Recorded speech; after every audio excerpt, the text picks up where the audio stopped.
আমার মাওলাই বলে বান্দা বান্দি তোরা তওবা করতে দেরি করবি, আমি মাওলা তোদের তওবা কবুল করতে দেরি করব না।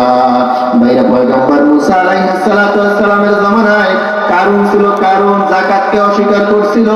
নবী মুসা আলাইহিস সালাতু ওয়াস সালামের নামে মিথ্যা তহমত দিছিল, জিনার মিথ্যা তহমত দিছিল। নবী মুসা আলাইহিস সালাতু ওয়াস সালাম এলাকার ভিতরে বাইরে হইতে পারে না, শরমে লজ্জায় নবী মুসা বের হইতে পারে না। নবী মুসা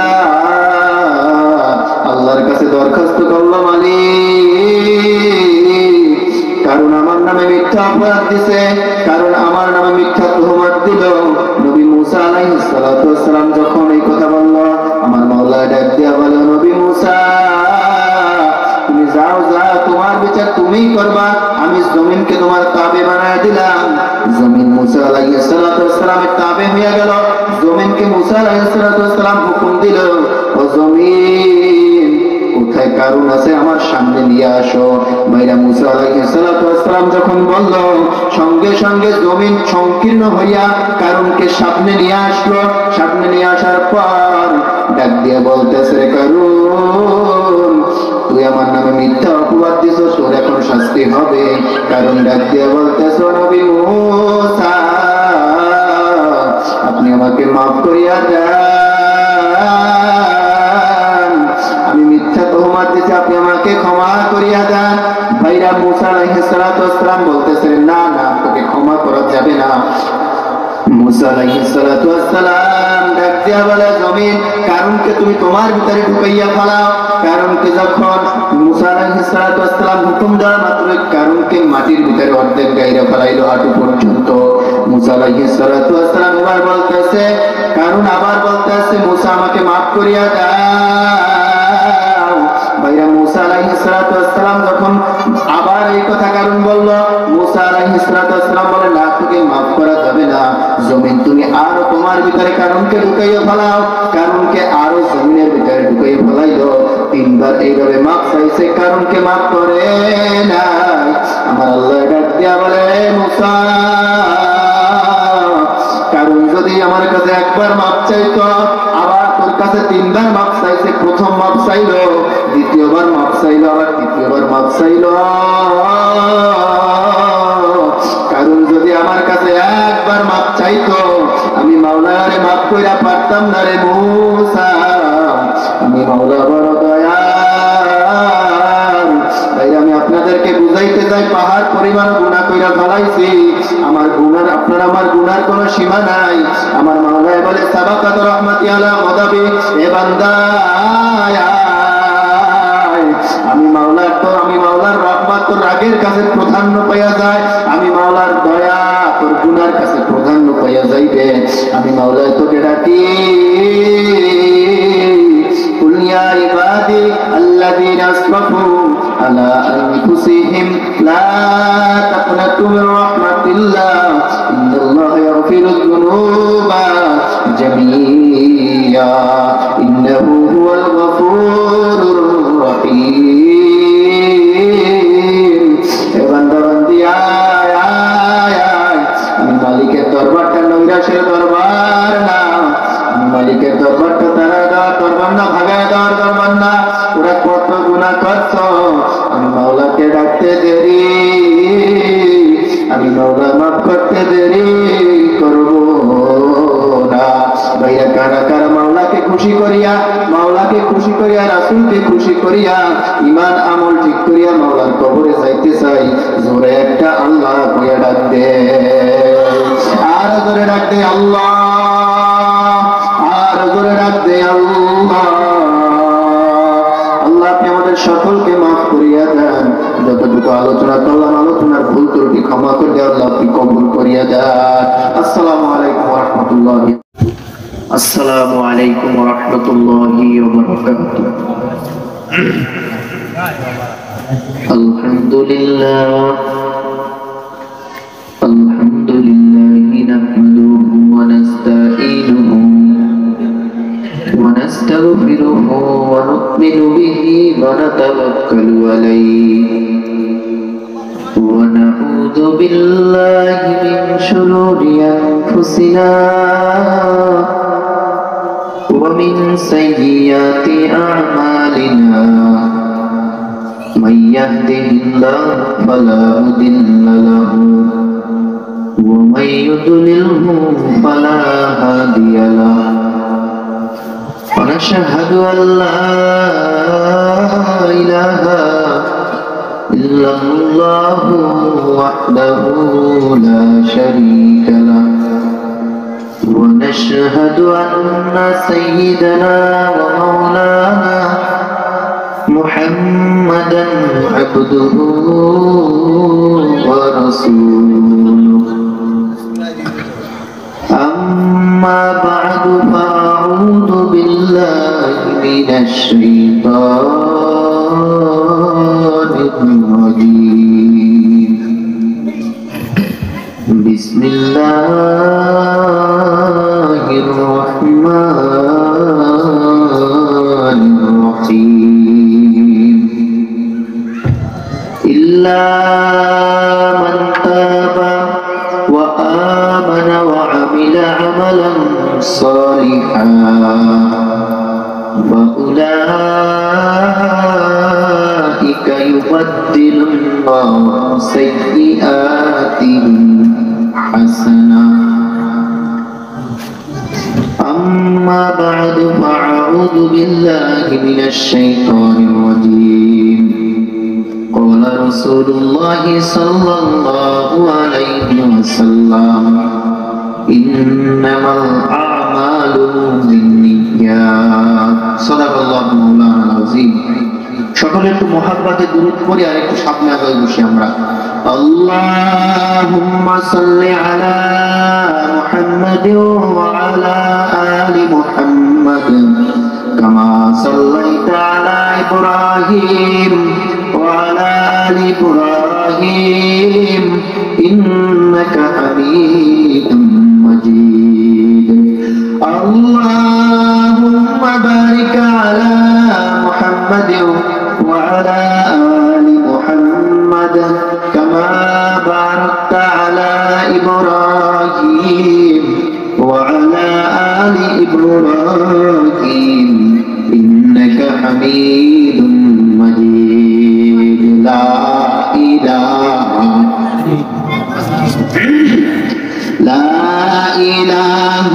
إلا الله لا إله إلا الله لا إله لا إله إلا الله لا إله إلا الله لا إله إلا الله لا إله إلا الله محمد رسول الله صلى الله عليه وسلم প্রত্যেকটা মানুষের অন্তরের একটা গোশতের টুকরা আছে যেই গোশতের টুকরাটা যদি ভালো হয় তাহলে ওই মানুষটাই পুরো মানুষটাই ভালো হয়ে যায় আর ওই গোশতের টুকরাটা যদি খারাপ হয়ে যায় তাইলে পুরো মানুষটাই খারাপ হয়ে যায় তো এই গোশতের টুকরাটা ভালো থাকবে কোন জিনিস দ্বারা তা আমাদের জানতে হবে না কথা বলেন মাওলা পাকের জিকির দ্বারা কিসের দ্বারা কবি কুল কবি রূহানি কবি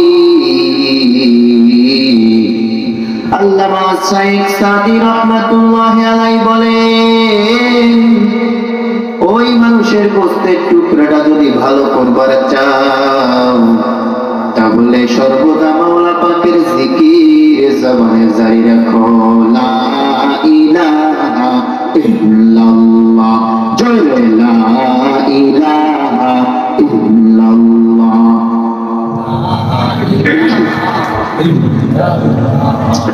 লা ইলাহা ইল্লাল্লাহ লা ইলাহা ইল্লাল্লাহ লা ইলাহা ইল্লাল্লাহ লা ইলাহা ইল্লাল্লাহ লা ইলাহা ইল্লাল্লাহ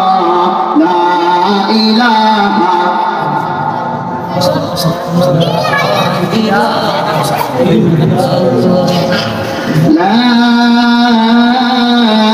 ইলাহা ইল্লাল্লাহু মুহাম্মাদুর রাসূলুল্লাহ সাল্লাল্লাহু আলাইহি ওয়াসাল্লাম। বাইতুল নূর জামে মসজিদ ও মাদ্রাসার উদ্যোগে আয়োজিত 2 দিন ব্যাপী হজ মাহফিলের আজকের শেষ দিন। মাহফিলের দাওয়াত অনেক মাধ্যমে অনেক জায়গা পৌঁছানো হয়েছে না, হ্যান্ডবিল দিয়া মাইকিং দিয়া বিভিন্ন সিস্টেমে পৌঁছানো হয়েছে কি হয় না? যাদের কানে দাওয়াত পৌঁছে দিছে তারা যদি আজকে এখানে আসতো, এই জায়গায় মানুষে আমরা বসতে জায়গা দিতে পারতাম? হ্যাঁ, আসতে পারে না। কারণ ইচ্ছা করলেই এই জান্নাতে মজলিসে এসে বসতে পারবে না। কথা বলেন ঠিক কিনা? মাওলা পাক রব্বুল আলামিন যাদেরকে কবুল করবে তারাই হেদায়েত পাবে, ঠিক কিনা? দেখেন না, আল্লাহ নবীর আপন চাচা নবীকে লালন পালন করছে, নবীর ঘরে থাকছে, নবীকে ছায়া দিয়ে রাখছে, কালেমা পাঠ করছে, তারপর আমার নবীকে কত পরীক্ষা করছে, করছে কি করে নাই? আবু জাহেল একদিন আইসা বলতেছে, মুহাম্মদ তুমি যদি সত্য নবী হয়ে থাকো, আমার হাতের মধ্যে কি আছে তুমি যদি বলতে পারো তাইলে আমি ইসলাম গ্রহণ করবো, কালেমা পাঠ করবো। নবী বলার দরকার আছে নাকি নবী ইশারা করবে, হাতের মধ্যে যা আছে উত্তর দিয়ে দেবে? एक दिन काबा किया अबू जहल ने कहा या मोहम्मद कहते ये हक के अंदर है कहा, नबी मोहम्मद আমার হাতের মধ্যে কি আছে তুমি বইলা দাও। আমার নবী মুহাম্মদুর রাসূলুল্লাহ সাল্লাল্লাহু আলাইহি ওয়াসাল্লাম হাতের দিকে ইশারা করছে, ইশারা করতে দেরি হয়, হাতের মধ্যে আওয়াজ আইতেছে গুনগুনাইয়া, সঙ্গে সঙ্গে বলে কালেমা তাইয়্যিবা লা ইলাহা ইল্লাল্লাহু মুহাম্মাদুর রাসূলুল্লাহ। জোরে কান্না সুবহানাল্লাহ। আমার নবী ইশারা করছে, উত্তর কি? আপনি আল্লাহ তাআলার রাসূল ও নবী, আপনি আল্লাহ তাআলার দোস্ত, আপনি আল্লাহ তাআলার পয়গম্বর। ও নবী, কাফেররা আপনাকে কত ভাবে পরীক্ষা করছে, ওই দিন কিন্তু আবু জাহেল কালেমা পাঠ করে নাই। আবু জাহেল ডাক দিয়ে বলতেছে, রে কেমন মুহাম্মদ, কেমন মুহাম্মদ সব থেকে বড় জাদুকর, আমার নবীর জাদুকর। ভাইরা আমার, নবী মুহাম্মদুর রাসূলুল্লাহ কেমন নবী ছিলেন? আবু জাহেল ওই দিন পরীক্ষা করে চলে গেছে, জাদুকর হিসাবে নবীকে বললে চলে গেছে, পরে আবার আসছে, আয়েশা বলতেছে, নবী মুহাম্মদ আপনি যদি বিচি চারা খেজুর গাছ, খেজুর দিয়া গাছটা উঠাই দেখাইতে পারে, আমি আপনাকে সত্যমণি সত্য নবী বলে স্বীকার করবো। পারবে কি পারবে না? পারবে কি পারবে না? ভাইরা আমার, নবীর সামনে আয়েশা বিচি চারা খেজুর গাছ, তারপর বিচি চারা খেজুর নিয়ে আইছে, আয়েশা বলতেছে মুহাম্মদ একে লাগাইয়ে গাছ ওয়াই দেখাইবেন। আমার আল্লাহ ইচ্ছা করলে পারে কি পারে না? হ্যাঁ, জোরে একটা ডাক দেন আল্লাহ, আরো জোরে ডাক দেন আল্লাহ। নবী মুহাম্মদুর রাসূল বলতেছে, ঠিক আছে, আবু জাহেল গেছে, আমার নবী গাছ রোপণ করেছে, বিচি চারা খেজুর গাছ, বিচি চারা খেজুর, কিছু দূরের মধ্যেই খেজুর গাছ হয়ে গেছে। বলেন না সুবহানাল্লাহ। আস্তে আস্তে করিয়া খেজুর গাছ বড় হয়ে গেল, বড় হওয়ার পরে ওই খেজুর গাছ থেকে আবার খেজুর হইল। এখন যারা মক্কা মদিনায় যায় বিচি ছাড়া খেজুর নিয়ে আসে কি আসে না? বলতেছে, ওরে আল্লাহ, মুহাম্মদ বিশাল জাদুকর, খেজুর দিছি আনি নাই, সেটা দিয়ে গাছ আমাকে আমার খেজুর ওরাই দেখাই দিচ্ছে। বলেন না সুবহানাল্লাহ। ভাইরা, আমার নবী কেমন নবী ছিলেন? আপনারা আমার নবী মুহাম্মদুর রাসূলুল্লাহ সাল্লাল্লাহু আলাইহি ওয়াসাল্লাম যার নাম শুনলে দুরূদ পাঠ করা ওয়াজিব হয়ে যায়, দেখেন আপনার আমার নবী কেমন ছিল। নবী মুহাম্মদুর রাসূলকে আবার পরীক্ষা করছে, কিন্তু নবী মুহাম্মদুর রাসূল তো সব পরীক্ষায় পাস, ফার্স্ট ক্লাস, ঠিক না? কারণ পরীক্ষায় ফার্স্ট ক্লাস, উত্তর দেবে কে? মাওলা। সব ব্যবস্থা করে কে? আমরা এই মাহফিল পাইয়ে খুশি হবে যান। যদি খুশি হই জোরে একবার কই তো সুবহানাল্লাহ, আর জোরে কই সুবহানাল্লাহ। পিছনের বাইরে কবে কইবেন? আগামী বছর আপনাদের সুবহানাল্লাহ। পটুয়াখালীর এক চাচা ছিল, চাচা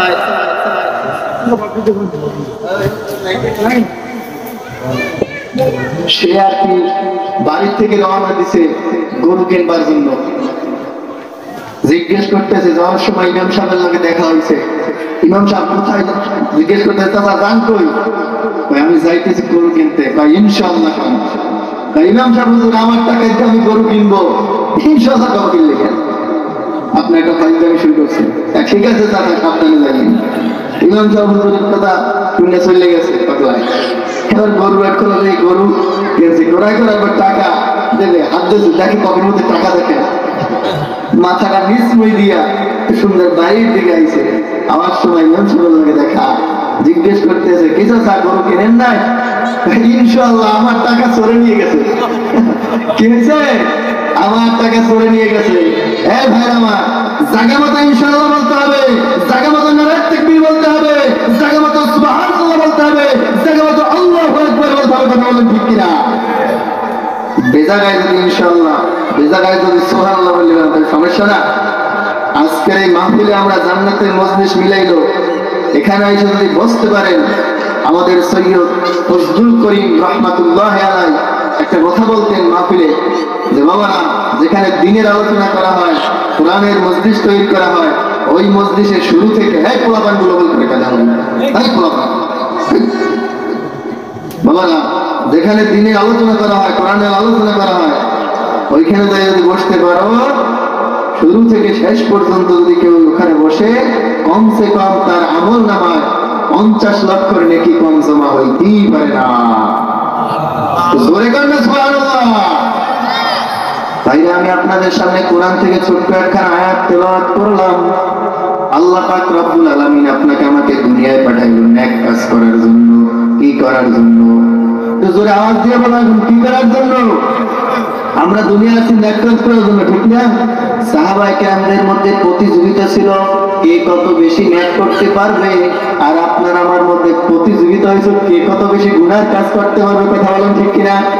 সাহাবায়ে কেরামরা প্রতিযোগিতা করতো, নেকের প্রতিযোগিতা। আর আপনি আমি মানুষ হইয়া, নবীর উম্মত হইয়া আমরা গুনার প্রতিযোগিতা করতেছি। আজকের এখানে জান্নাতের মজলিস মিলাইলো। আমার মাওলার ঘোষণা, বান্দা বান্দি তোরা তওবা করবি, তওবা করিয়া সুন্দরভাবে তওবা করিয়া তারপর মাহফিলের ময়দান থেকে বিদায় হবি। আমি আল্লাহ পাক রব্বুল আলামিন তোর সমস্ত গুনাহগুলোকে maaf করিয়া, সমস্ত গুনাহগুলোকে নেক দ্বারা পরিবর্তন করিয়া দিব। জোরে বলেন না সুবহানাল্লাহ। আমার কথা বললাম না, কোরআনের কথা। ফাউলাইকা ইউবাদদিলুল্লাহু সাইয়্যাতিহিম হাসানা। আমার মাওলাই বলে, বান্দা বান্দি আয় আয়, তোরা তওবা করতে দেরি করবি, আমি মাওলা তোদের তওবা কবুল করতে দেরি করব না। ভাইরা, পয়গম্বর মুসা আলাইহিস সালাতু ওয়াস সালামের জামানায় কারুন ছিল, কারুন যাকাতকে অস্বীকার করছিল। নবী মুসা আলাইহিস সালাতু ওয়াস সালামের নামে মিথ্যা তহমত দিছিল, জিনার মিথ্যা তহমত দিছিল। নবী মুসা আলাইহিস সালাতু ওয়াস সালাম এলাকার ভিতরে বাইর হইতে পারে না, শরমে লজ্জায় নবী মুসা বের হইতে পারে না। নবী মুসা আল্লাহর কাছে দরখাস্ত করলো, মালিক, কারণ আমার নামে মিথ্যা অপরাধ দিছে, কারণ আমার নামে মিথ্যা তহমত দিল। নবী মুসা আলাইহিস সালাতু ওয়াস সালাম যখন এই কথা বলল, আমার মাওলা ডাক দিয়া বলে, নবী মুসা, তুমি যাও, যাও, তোমার বিচার তুমিই করবা। আমি জমিনকে তোমার তাবে বানায় দিলাম। জমিন মুসা আলাইহিস সালাতু ওয়াস সালামের তাবে হয়ে গেল। জমিনকে মুসা আলাইহিস সালাতু ওয়াস সালাম হুকুম দিল, ও জমিন, যেখানে কারুন আছে আমার সামনে নিয়ে আসো। ভাইরা মুসা আলাইহিস সালাতু ওয়াস সালাম যখন বলল, সঙ্গে সঙ্গে জমিন সংকীর্ণ হইয়া কারুনকে সামনে নিয়ে আসলো। সামনে নিয়ে আসার পর ডাক দিয়ে বলতেছে, কারুন তুই আমার নামে মিথ্যা অপবাদ দিছ, তোর এখন শাস্তি হবে। কারণ ডাক দিয়ে বলতেছ, নবী মুসা আপনি আমাকে মাফ করিয়া দেন, আমি মিথ্যা তহমত দিছি, আপনি আমাকে ক্ষমা করিয়া দেন। ভাইরা মুসা আলাইহিস সালাতু ওয়াস সালাম বলতেছেন, না না তোকে ক্ষমা করা যাবে না। মুসা আলাইহিস সালাতু ওয়াস সালাম ডাক দিয়া বলে, জমিন কারুনকে তুমি তোমার ভিতরে ঢুকাইয়া ফেলাও। কারুনকে যখন মুসা আলাইহিস সালাতু ওয়াস সালাম হুকুম দেওয়া মাত্র কারুনকে মাটির ভিতরে অর্ধেক গাইরা ফেলাইলো হাঁটু পর্যন্ত। মুসা আলাইহিস সালাতু ওয়াস সালাম এবার বলতেছে, কারুন আবার বলতেছে, মুসা আমাকে মাফ করিয়া দাও। ভাইরা মুসা আলাইহিস সালাতু ওয়াস সালাম যখন আবার এই কথা কারুন বলল, মুসা আলাইহিস সালাতু ওয়াস সালাম বলে, না তোকে মাফ করা যাবে না। জমিন তুমি আরো তোমার ভিতরে কারুনকে ঢুকাইয়া ফেলাও। কারুনকে আরো জমিনের ভিতরে ঢুকাইয়া ফেলাইলো। তিনবার এইভাবে মাফ চাইছে, কারুনকে মাফ করে না। আমার আল্লাহ ডাক দিয়া বলে, মুসা কারুন যদি আমার কাছে একবার মাফ চাইতো, আবার তোর কাছে তিনবার মাফ চাইছে। প্রথম মাফ চাইলো, দ্বিতীয়বার মাফ চাইলো, আবার তৃতীয়বার মাফ চাইলো। কারণ যদি আমার কাছে একবার মাফ চাইতো, আমি মাওলারে মাফ কইরা পারতাম না রে মুসা। আমি মাওলা বড় দয়াল। তাই আমি আপনাদেরকে বুঝাইতে চাই, পাহাড় পরিমাণ গুনাহ কইরা ফেলাইছি। আমার গুনার, আপনার আমার গুনার কোনো সীমা নাই। আমার মাওলায় বলে, সাবাকাত রাহমাতি আলা গাদাবি, এ বান্দা আমি মাওলার রহমত তোর রাগের কাছে প্রাধান্য পাইয়া যায়। আমি মাওলার দয়া তোর গুনার কাছে প্রাধান্য পাইয়া যাইবে। আমি মাওলায় তোকে ডাকি, কুল ইয়া ইবাদি আল্লাযীনা আসরাফু আলা আনফুসিহিম লা তাকনাতু মির রাহমাতিল্লাহ ইন্নাল্লাহা ইয়াগফিরুয যুনুবা জামিয়া ইন্নাহু হুয়াল গফুরুর রহিম। এ বান্দা বান্দি আয় আয় আয়, আমি মালিকের দরবারটা নৈরাশের দরবার না। আমি মালিকের দরবারটা তারা দেওয়ার দরবার না, ভাগায় দেওয়ার দরবার না। ওরা কত গুনাহ করছ, আমি মাওলাকে ডাকতে দেরি, আমি মাওলা মাফ করতে দেরি করব না। ভাইয়া কারা কারা মাওলাকে খুশি করিয়া রাসূলকে খুশি করিয়া ঈমান আমল ঠিক করিয়া মাওলার কবরে যাইতে চাই, জোরে একটা আল্লাহ কইয়া ডাক দে, আর জোরে ডাক দে আল্লাহ, আর জোরে ডাক দে আল্লাহ। আল্লাহ আপনি আমাদের সকলকে মাফ করিয়া দেন। যতটুকু আলোচনা করলাম, আলোচনার ভুল ত্রুটি ক্ষমা করে দেন। আল্লাহ আপনি কবুল করিয়া দেন। আসসালামু আলাইকুম ওয়া রাহমাতুল্লাহি।